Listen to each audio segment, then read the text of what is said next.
ating wikang makasaysayan, pahalagahan. Ang paglinang sa Pilipino at paglinang sa mga wikang katutubo sa panahon ngayon.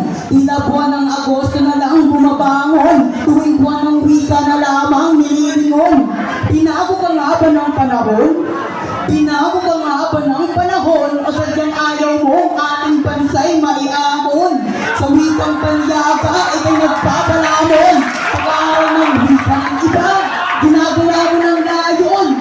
Ating wikang Pilipino at wikang katutubo, walang ibang hangad, kundi tayo'y maging buo bilang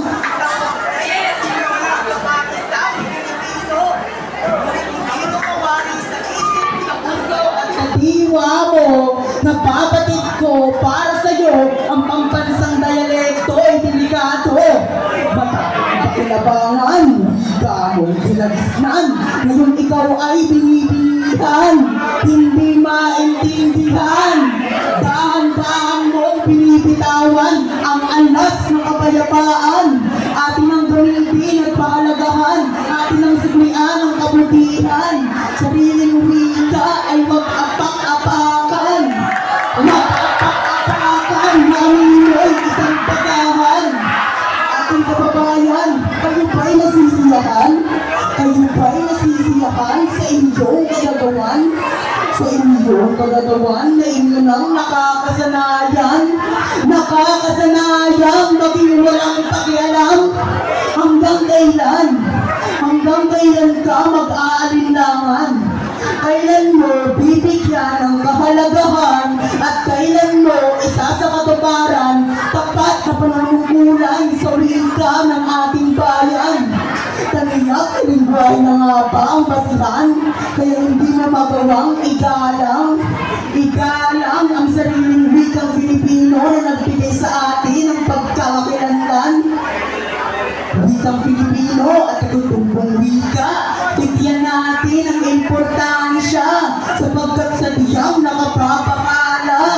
Mga susunod na henerasyon, papaano sila makikipaka?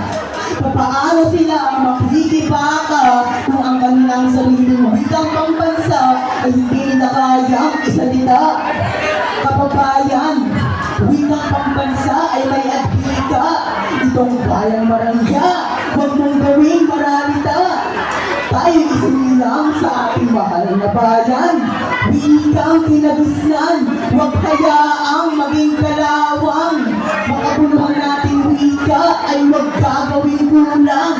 Isinasalita mo nga, wikang banyagan mo ang hang. Subalit sarili mong wika, hindi mo magamit sa tamang paraan. Kapitagitagan ang may alam sa kanyang wikang kinagisnan.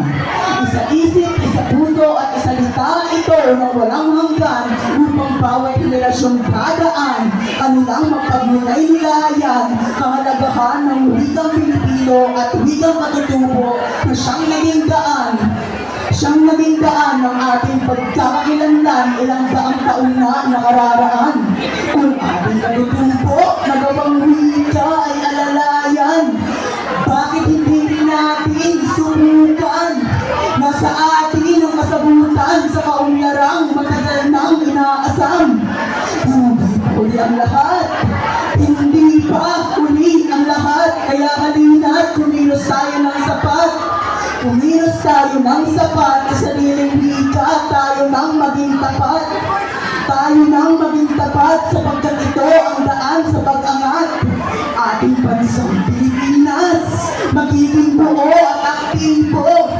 Magiging buo at aktibo sa pagka-Pilipino. At kapag ito'y mag-uumpisa sa